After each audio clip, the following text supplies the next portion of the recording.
आणि राज्यातल्या इकडल्या पश्चिम भागातला तुम्हाला एक सांगू इच्छितो की दक्षिण महाराष्ट्रामध्ये सोलापूर जिल्हा, सांगली जिल्हा, सातारा जिल्ह्याचा पूर्वेकडील भाग, बारामती आणि धाराशिव, लातूर ह्या जिल्ह्यातल्या शेतकऱ्याचे फोन आले आमच्याकडे पाऊस नाही.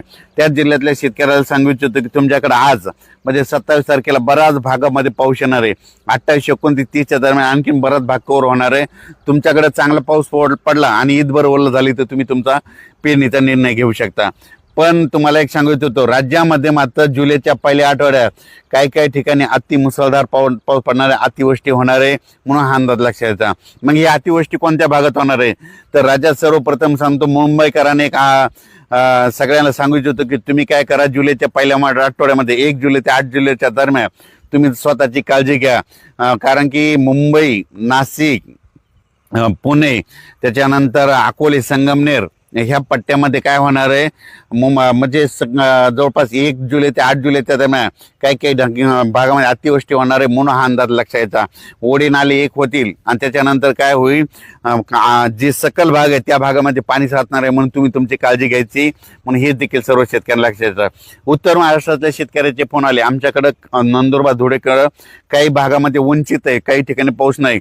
उत्तर महाराष्ट्रातल्या शेतकऱ्याला सांगू इच्छितो, नाशिक भागाचे ते उत्तर महाराष्ट्राकडे गेलेला त्या पट्ट्यातल्या शेतकऱ्याला सांगतो, काही ज्या भागामध्ये पाऊस नाही आला तुमच्याकडे मात्र 1 जुलै ते 8 जुलैच्या दरम्यान उत्तर महाराष्ट्रामध्ये नंदुरबार जिल्हा झालं, धुळे जिल्हा झालं, नाशिक जिल्हा झालं, मालेगाव ह्या पट्ट्यामध्ये चांगला जोराचा पाऊस पडणार आहे.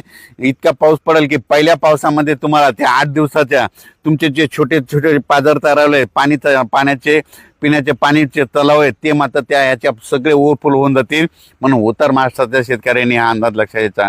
म्हणजे उत्तर महाराष्ट्राला पाऊस उशिरा येणार आहे पण चांगलाच पडून जाणार आहे म्हणून त्यांच्यासाठी देखील आनंदाची बातमी.